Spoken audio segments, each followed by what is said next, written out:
I am Ajibintu Drame, and this is QTV Midday News coming to you live from our studios along Keraba Avenue, and thanks for joining us. Our top stories. Yankuba Toure, former AFP-RC junta member, has been found guilty by the High Court of the Gambia and sentenced to death by hanging for his involvement in the killing of Usman Koro Sise, a former finance minister in the Jammeh-led junta. A team of health professionals from Delaware in the United States is in the country at the invitation of the First Lady's Foundation to help train healthcare professionals on early infant mortality. The National Defense Policy Drafting Committee on Tuesday presented the final draft to the Ministry of Defense at the State House. In sports news, a Nigerian table tennis player is looking forward to winning a medal at this year's Tokyo Olympics in a field dominated by Chinese players. He is his continent's biggest hope in table tennis. Those were our main headlines. Now the news in detail.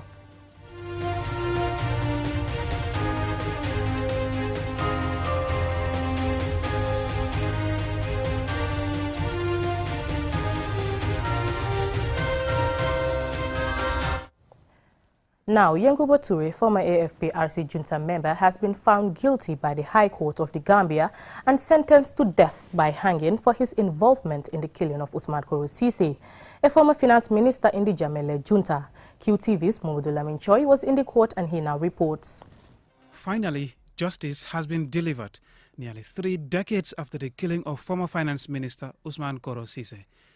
Today was judgment day for Yankuba Toure, who had been facing trial on murder charges for his participation in the killing of Usman Koro Sise. Accompanied by a heavy security presence, Yankuba Toure arrives at the High Court. In a crowded courtroom is Justice Ibrahim Jaite, the presiding judge, to decide on Toure's murder charge. After a long recitation of the facts of the case, Justice Ibrahim Jaite delivers the verdict. I have had the opportunity to watch the accused person, our Minty, Mami Minty, closely when they were giving evidence. I must say that their demeanors were not convincing at all, and I am not persuaded by it. As Mami Minty and our Minty admitted on the cross-examination that they would do anything possible to make the accused person happy and protect him. In my view, these admissions on cross-examination leave much to be desired. I am therefore satisfied that the prosecution has sufficiently established the constituent elements of the offense as charged. I am further satisfied that the prosecution has proved their case beyond reasonable doubt, and the accused person, Yankuba Toure, is accordingly found guilty and convicted as charged. And having considered that this court does not have any discretion under Section 188 of the Criminal Code, the convict Yankuba Toure is hereby sentenced to death. And pursuant to Section 252 of the Criminal Procedure Code, the said sentence of death shall be by hanging. To arrive at this judgment on this murder case, the judge outlines how he weighed the evidence of the prosecution and defense presented before him to determine whether Yankuba is guilty as charged. All the 3 issues for the court to determine in this trial have turned against Yankuba Toure. One of the issues determined by the court to arrive at this judgment is whether the prosecution witness 6, Alhaji Kanyi, an accomplice in the Koro Sise's murder, has been corroborated by other witnesses to warrant Toure being convicted. I hold that the above piece of evidence corroborate the evidence of Alhaji Kanyi and inextricably link the accused person to the death of the deceased. I therefore hold as a fact that the accused person took active part in not only beating the deceased to death, but that he also took part in burning his body beyond recognition in order to cover his crime. In criminal cases, the burden of proof rests on the shoulders of the prosecution. In this trial, the court agrees with the evidence, including that of its 9 witnesses and material ones presented by the prosecution as facts to be considered for this judgment. From the totality of the evidence placed before this honorable court, I have reached the conclusion and satisfied that the prosecution has proved the second ingredient with the certainty required by law, that the accused is the murderer of Usman Koro Sise. During the trial, Toure had raised a defense of alibi, which is a matter for determination in today's verdict. But the judge explains why that defense fails and is ruled invalid. The legal defense of alibi means that one was not present at the time and place of the commission of a particular crime. It is instructive to note that the first and the third accused persons maintained silence in their cautionary statements about their whereabouts at the time of the attack, The accused persons did not call anyone to their, or call none of their friends that they say they were with, and failed to lead further evidence in support of the defense. In Orago and the State, 1992 NWLR, the court held as follows. It is not proper way of raising a defense of alibi, or for an accused to merely show that he was somewhere at the time antecedent to the time of the crime was proved to have been committed. He must go further to show that because he was at the place at that time, it was impossible for him to have been at the scene of the crime when it was shown to have been committed. The judgment is a victory for the family of Usman Koro Ceesay after a long search for justice and a bitter pill to swallow for the relatives of Yankuba Toure, some of whom left the court in tears and anger. And this will not happen in the Gambia. How can we be happy? It will never happen in the Gambia. And if this thing will happen in the Gambia, the whole Gambia will be dead.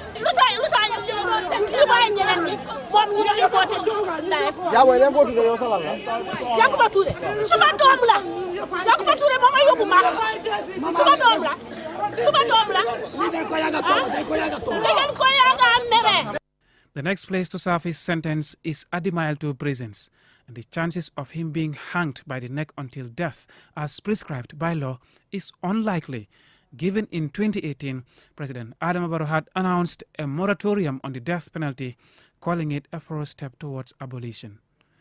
Yankuba's road to this court and this verdict started at the TRRC, where he showed disdain for the proceedings of the commission, hoping to escape scrutiny by enveloping himself in a cloak of immunity. I do not recognize the legitimacy of this commission when I have constitutional immunity. I am not going to continue further. I would tell you. You may also use all your legal tools, and then we will proceed and see.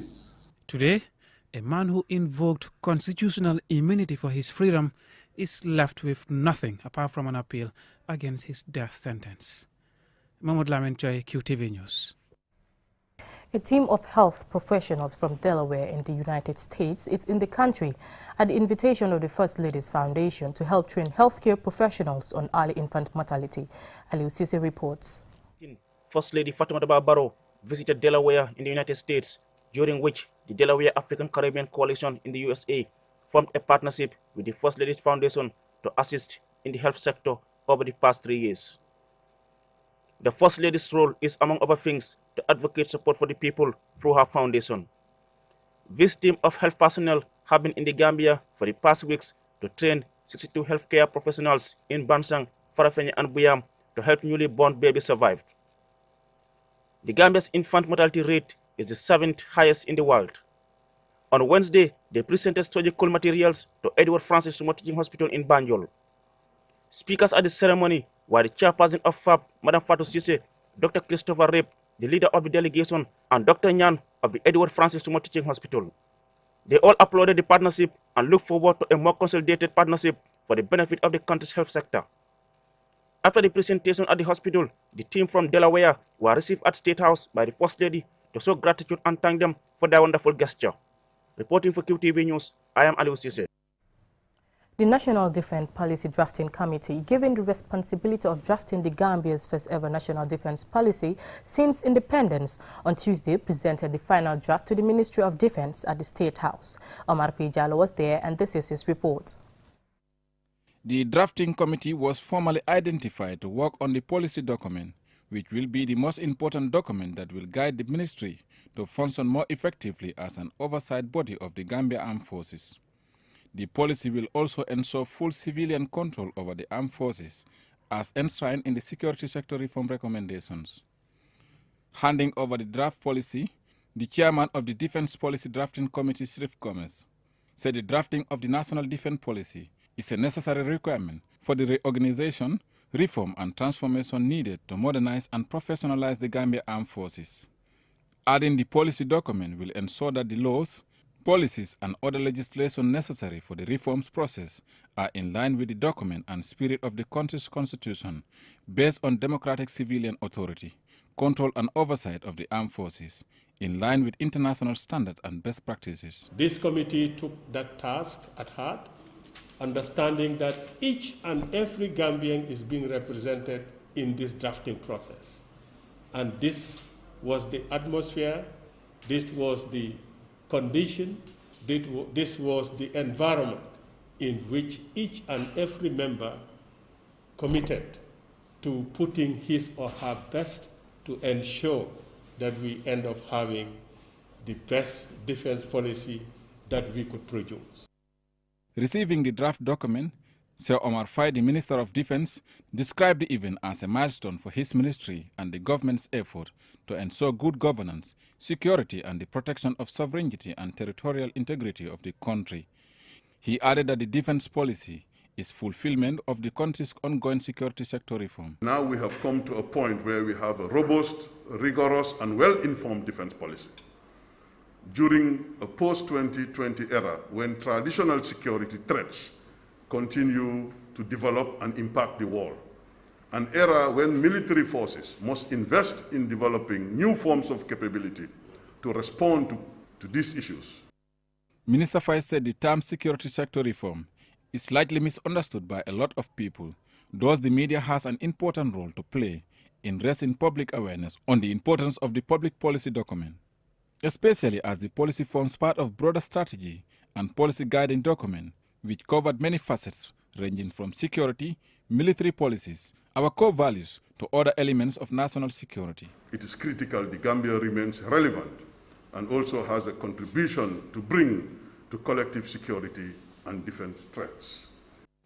In a similar engagement, the European Union Ambassador to the Gambia, His Excellency Corrado Pampaloni, paid a courtesy call to the Minister of Defense to discuss and strengthen the already existing relationship between the Gambia and the European Union. We discussed also our teams of collaboration. As you know, the European Union has supported the security sector reform very deeply, and we continue to do it, and we will continue to do it. Security is everyone's concern, thus the need for a national defense policy document. Trust between citizens and the state is premised on the existence of institutions which serve and protect the needs of citizens in line with international standards and best practice. Reporting for QTV News, I am Omar P. Jallo. We will now go for a commercial break. Still to come, we have more stories. Do stay tuned. The best product in town is back. QCell's MiFi router. Get the best MiFi in the country for just $2,800 and connect up to 15 users with 4G internet speeds and a long-lasting battery life.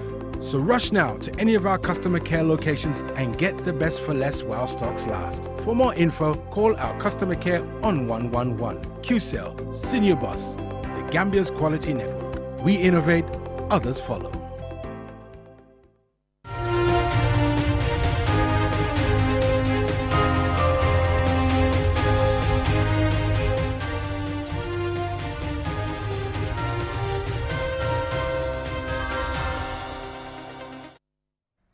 Welcome back. The Truth, Reconciliation and Reparations Commission on Tuesday held an award ceremony to recognize and show appreciation to its major partners who supported them throughout the truth-seeking process. Bob Garcia reports. Partners were awarded for their role in supporting the Truth Commission throughout the 2.5-year work of the truth-seeking process. The beneficiaries are the UN system, ICTJ, IHRDA, CRS and International IDEA, who were awarded for playing a major part in the TRRC's success. In her welcoming address, the vice chairperson of the TRRC, Mrs. Adelaide Sose, said the work of the commission would not have been successful without the support of these institutions. Without these esteemed partners that ESA has already named, that is the UN system, through the Peace Building Fund, implemented by the OHCHR and the UNDP, the IHRDA, CRS, International IDEA, and ICTJ, the TRRC would not have registered the successes that we registered. You walked the talk with us. You felt our pain, and you accompanied us when we were down, when we needed resources, when we needed technical advice, when we just needed a word of comfort. The individual staff members were always there to guide, to support, and to just be there for us. Hadi Jallo, Director of HR and Admin at the TRRC, said there are many partners who supported the Truth Commission for the past 2 years, but the 5 major partners were more than supportive. We have actually been working very closely with all our donors. TRRC has had a lot of donors over the years, and we are grateful to all of them, and they have all contributed to the success of the TRRC. And for that, we cannot say thank you enough, but thank you. We have selected 5 major donors, and the underlying word being major donors. And we want the whole world to know what they have done and contributed to the success of the TRRC. Without these 5 donors, it would have been very difficult for us to actually complete our mandate. On behalf of the awarded institutions, the UN Resident Coordinator, Serafine Wakana, said they are happy to be associated with the TRRC as the work of the Truth Commission is exemplary. We are really eager to see the implementation of the recommendations from the report you are going to submit. So the Peace Building Fund will always be ready to accompany also the recommendations, because it should be this way, otherwise it will be unfinished business. Because the work you did is a great job, but we'll be happy to see the implementation phase, and we are here to support everybody. Commissioners are due to wrap up the final phase of the Commission's work. Behind closed doors, they will finalize their eagerly awaited recommendations for submission to the executive. There is a great deal of expectation as the country awaits the recommendations, which all partners and citizens expect the government to implement them fully. Babu Karsi, QTV News. A ministerial delegation of the government of Sierra Leone is in the country to consolidate and explore further possible areas of cooperation between the Gambia and Sierra Leone. On Wednesday, the delegation met President Barrow at the State House in Banjul. Aliou Cissé has more. The visit of the delegation, which includes Sierra Leone's Ministers of Internal Affairs, Trade and Foreign Affairs, is a follow-up to the several bilateral talks between Presidents Adama Barrow and Julius Maada Bio to further strengthen the long bilateral relations between Banjul and Freetown, which date back to colonial times. Speaking to journalist David Pandanua, Sierra Leone's Minister for Internal Affairs, believes this visit to Banjul will further consolidate cooperation in diverse areas. We've signed that joint communication, which will involve various things, cooperation on various things, economy, the finance, financial services, security, defense, agriculture, trade, and various other host of other things inclusive of that. And so we're looking forward to this. Already we've had like 2 MOUs, one looking at residential permits for both people in the Gambia and Sierra Leone to do away with that. So we're looking at that. We haven't signed that, but we're going to discuss it with our various leaders. And then also another one on trade, an MOU that was being signed in 2006 but never been implemented. And so we're looking to see what we can do with that. So we have been welcomed so much that we feel very at home here. The delegation is led to Banjul by Aliou Jame, the Gambia's High Commissioner to Sierra Leone, who is hopeful that the 2 countries will move from commitment to action to actualize various areas of cooperation. With the signing of the general framework, it has now in effect created and established what we call a joint commission for cooperation. Under the joint commission for cooperation now, there will be specific sectorial agreements and MOUs signed. For example, it could be between the trade ministries, it could be between the internal or interior ministries, it could be with the works ministries, it could be with fisheries, tourism ministries. That will now be the next steps to take. And in fact, as we speak, there is already an existing MOU, a draft MOU between the Internal Affairs Ministry, which is the Interior Ministry of Sierra Leone, and that of ours here. In that MOU, what we are talking about is to sign mutually agreed and for cancellation of the payment of residential permits between our 2 citizens and our 2 nationals who respectfully and respectively live in our various countries. According to High Commissioner Jame, they are looking at other areas such as importation of basalt, timber and food products from Sierra Leone. Reporting for QTV News, I am Aliou Cisse. Next is sports news. After preparing well for the upcoming Olympics in Tokyo, Quadri Aruna, a Nigerian table tennis player, is looking forward to winning a medal at this year's Olympics in a field dominated by Chinese players. He is his continent's biggest hope in table tennis. This story by Momodu Gajaga is narrated by Yahya Jao.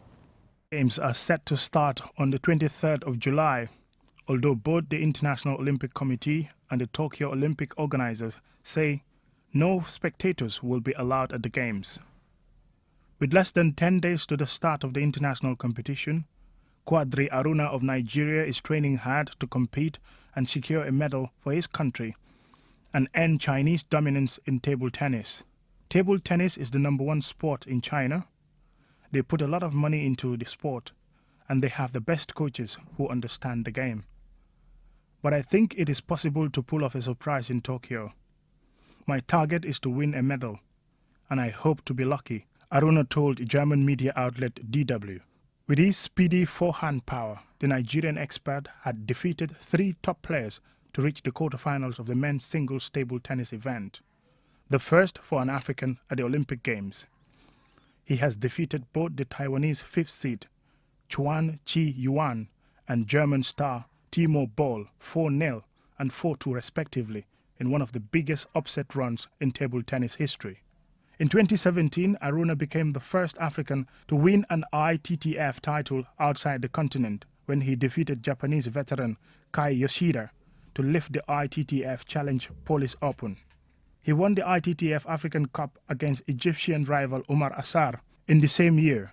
After his debut season in Germany's top table tennis Bundesliga, in which he won 15 out of the 25 matches, he is ranked number 22 in the International Table Tennis Federation, ITTF, making him the highest-ranked African in table tennis.